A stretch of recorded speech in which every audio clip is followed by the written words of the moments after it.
Welcome to Strategic Training videos on how to pass your securities exam. In this video, we're going to be covering warrants. What is a warrant? A warrant allows the holder to buy shares above their current market value. So let's see how that works with an example. Okay. Let's assume IBM shares are trading at $50 today. That's the current market value. It's $50 today. Lisa thinks that IBM shares are going to be worth $70 in the next 5 or so years. So what that means is that Lisa is bullish on IBM. Okay, a bullish investor is an investor that thinks the stock market or a particular market sector or particular stock is going to go up. So Lisa is bullish on IBM, thinking that IBM shares are going to be worth more money in the future. So Lisa is going to buy warrants to buy IBM at a price of $58. And notice that $58 is higher than the current market value of $50, which is what IBM is worth today. So basically she's locking in a price at $58, but anticipating or expecting that IBM is going to be worth $70 in the future. So if the price of IBM goes past $58, then Lisa could exercise the warrant, buy IBM at $58 and again have an immediate gain. So let's suppose IBM is worth $65. Well, she pays $58 and $65, so there's a difference of $7. The warrant is she has to pay for the warrant. Let's suppose she pays $2 for the warrant.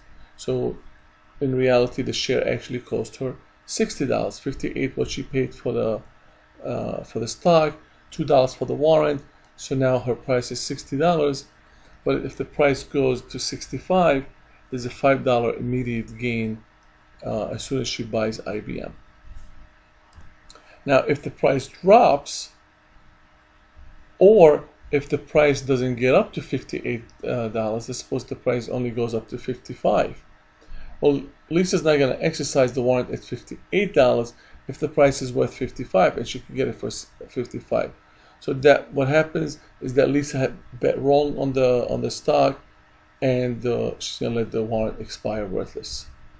So warrants allow the holder to buy shares above the current market value. This is for investors that anticipate that the market value of a particular stock is going to go up past the price set at the with the warrant.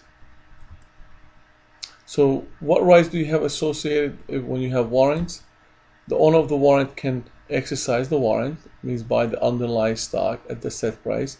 In the example we saw was $58. You could sell the warrants to another investor in the secondary market. Let's suppose Lisa said, you know what, I don't want to buy IBM anymore for whatever reason. Then she could sell the warrant.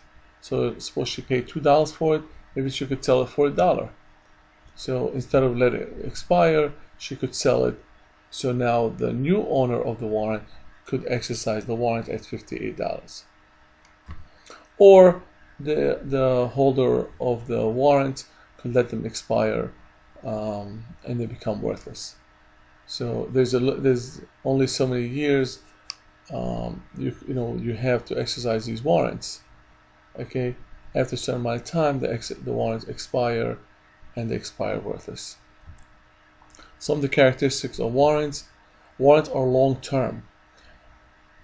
Preemptive rights are short-term, 30 to 45 days. Warrants are long-term, 5+ years.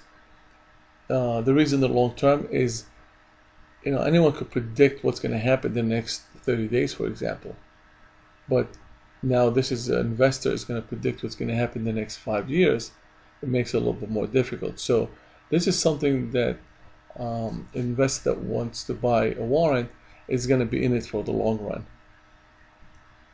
They can be sold to any investor, whereas preemptive rights are sold only to existing common stock owners. A warrant can be sold to anybody. They don't have to be existing shareholders of a particular company. They are marketable. They could be sold in the secondary market.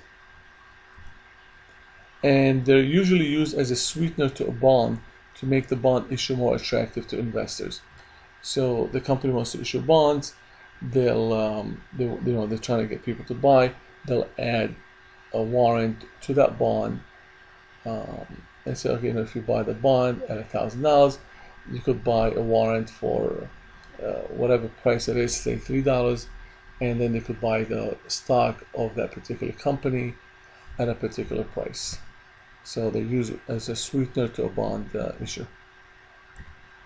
If you like this video, please give us a thumbs up, and please subscribe to our channel so you see all the videos that we have, and please leave us a comment. We'd love to hear your feedback.